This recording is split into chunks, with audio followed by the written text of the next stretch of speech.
What's going on, guys? Monitor Tubarao here. Age is not an excuse. How I got started into capoeira.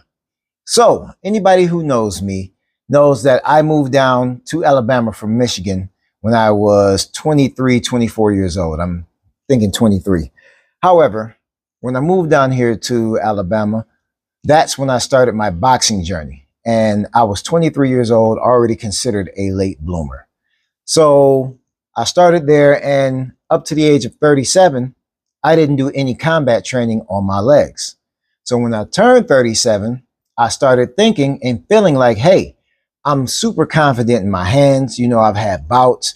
I, move pretty good with my hands. However, there is an asset that I'm not using.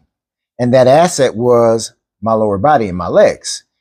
Knowing that your legs are stronger than your arms, why wouldn't I weaponize them, right? Granted, I've had a little bit of experience way back in the day when I was a kid with things like Taekwondo and Wing Chun Kung Fu, even a small stint in Muay Thai kickboxing, very small. But consistently, I had never done anything to weaponize my legs. So I was trying to consider which route I would take. I went downtown Huntsville, and my wife and kids, and we're all out there just walking the park or whatnot. And there's this guy out there, and he's doing capoeira. First thing in my head is the Paranawe, Paranawe, Paranawe. The Strong movie. We all have saw it as kids, and how cool it looked. So I'm like, yeah, let's inquire about that. What better way to weaponize your legs than the coolest looking martial art? Because you can't deny it's the coolest looking martial art out there. So what better way to weaponize my legs than the coolest looking martial art? Tekken also had Eddie Gordo and Tiger, so they were the most annoying individuals on the game. Therefore, let me go ahead and learn this art. So I inquired about the lessons, and he told me when he taught, and I started from there at the age of 37. Age is not an excuse, you all. I'm 44 now. Age is not an excuse. Listen, when I found out how weak I really was, because channeling into capoeira channels into a entirely different strength in your body. You need different strengths, not just the weight strengths or whatnot. That can apply in some forms or fashions. However, there are so many different muscle groups that have to be strong in order to do capoeira. Your lower back, your hip flexors, definitely. Your shoulders, your core activation. I mean, activating your body in a different manner, inverted, the acrobatics that come with it. And I am not an acrobat in no way, shape, or form.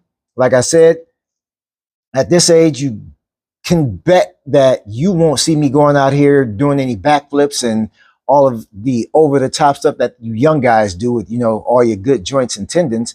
However, the experience itself taught me that I was not as strong as I thought that I was. Just because I could get on the bench and do 315 and squat 315 and deadlift all this crazy amount of weight, I was not as strong as I thought I was.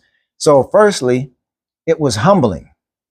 Secondly, I had the wrong approach. The approach that I had was, I need to weaponize my body. Capoeira is so rich in culture, in West African culture, because it is a martial art that was created by the West Africans, that was brought over by the transatlantic slave trade to South America, Brazil. So it was rooted culturally. So to me, being of African American descent, it felt like home. So the music that goes with it. Capoeira is the only martial art that has its own soundtrack and its own music. So you not only do capoeira, you feel capoeira, you are capoeira. It actually comes from the inside out, not the outside in. Those who practice it, you know exactly what I'm saying. You feel different when you do capoeira. You feel at home. The music, the atabak, the drum, the depth, the richness that comes with capoeira. So my naivete was weaponizing, when the truth of capoeira is that, hey, this is internally you. You don't need to weaponize. Like, it is a self-defense mechanism. However, it's also something that we use to share and build and bond. Capoeira is not just the flips and kicks and stuff like that. Those are expressions of our liberation. So capoeira was created for liberation. That's why it's so culturally deep and culturally rich. It's Afro-Brazilian. So it was what they used to form some sort of liberation. I'm not going to get into the fancy fallacies and all, but it was and is our martial art. It's the only one with music. It's the only one with deep cultural heritage like that. And it really humbled me. It really brought me to a place as to where I don't need to be weaponized. I need to strengthen my body, of course, but I just don't need to see this as a weapon. Now it's a tool that I use to liberate the minds and the bodies of my students, because right now I am what you would call a monitor. A monitor in our Ascabi system is a second professor. So I can go by either monitor tuberal or professor tuberal. But it's something that I use to open the minds, the hearts, and liberate my students as well. So when you're seeing capoeira and you're seeing us playing in the roda, which is the circle of capoeira, you're seeing expressions of our liberations, expressions of what we feel when we go in the roda. And the music is what's driving the roda. So the music, it's in Portuguese because it was the Portuguese who took the Africans to Brazil. So we are singing in Portuguese. However, the songs are telling us how to play, what to play. So you have to listen to the soundtrack that's being played to know how to play in the roda, or else you're ruining the roda. So it's all energy. It's all the battery, the energy. It's so culturally rich that I inspire you to try it. There is no way that you will take any other martial art and take it from somebody who has taken martial arts like Taekwondo, Muay Thai kickboxing, and Wing Chun Kung Fu for a stint. Nothing felt, even boxing, and I've been boxing for a long time. Boxing does not feel like capoeira. It is home touching, it's heart touching. So it's one of the best things that I've ever done, and it's something that you constantly grow at. You'll never cap in capoeira. Even when you become a master, you can still grow. You might not be able to do certain things physically. Like, I started so late compared to other people. Like I said, I started at 37. I'm 44 now. So I started later than most start. However, that's not going to stop me from passing it down to the next generation. You know, physically, I may not be able to do a lot of things that these younger individuals can do, but I am going to express capoeira the best way that I can, because capoeira is individually expressed by each capoeista. I'm not looking to, and you shouldn't look to, be just like this capoeista and that capoeista, because I did fall into that for a minute, because I was training under, at that time, Estagiario Tarantula. He's professor now, but I was training under Professor Tarantula, and I was trying to mimic exactly what it was he was doing. And I was told by my master and my grau master, Master Dutour, and my current master, Master Dentista, don't forget to put you into your equation. Capoeira it's yours. Capoeira is everybody's. So you shouldn't aim to be a clone of a capoeista that already exists. You know, there are capoeistas out here who have kind of, in my opinion, transcended. You know, you've got Contramestre Carajapesi, you've got Mestre Ivan. They don't look like any other capoeistas out here, even within the systems that they trained in.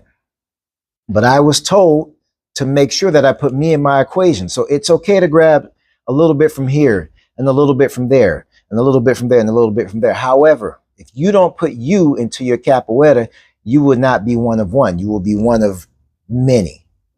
So from a maturity aspect, I definitely understand that. So that's my Capoeira story. Like I said, at this current time, I'm what you would call a monitor or second professor, and I am enjoying my journey. I would never stop. It has built my confidence, self-confidence up. It has also built my strength up a lot, like I told you. I never knew that I needed glute strength and hip mobility and hip flexibility and shoulder flexibility and things of that nature. I never knew the human body could do so much, so fluid and so controlled. It was a very humbling, and still is humbling to this day, because I'm not yet, and never will be, but I'm not yet where I want to be. I'll always find another level to go to. But I never knew how much strength you needed, and not weight strength. And I'm not negating weight strength, because I was told by, the experienced and, some greats in Capoeira at this point in time, Contra Mestre Gugu. You can't be just too flexible, and you can't just be too strong. You need the perfect blend of both, which made perfect sense to me. So I'm not negating weight strength. I still lift weights to this day. However, there are different facets and different areas of strength that also need to be expounded on in order for you to have the maximum effect of enjoying that body that you live in and the flexibility. So Capoeira opened my eyes to a lot. I hope you enjoyed this video. I'm going to shoot a lot more like it, giving you my stories. And yeah, I hope you liked it. Like, comment, share, subscribe. If you got any questions, let me know. I look forward to seeing you all the next time.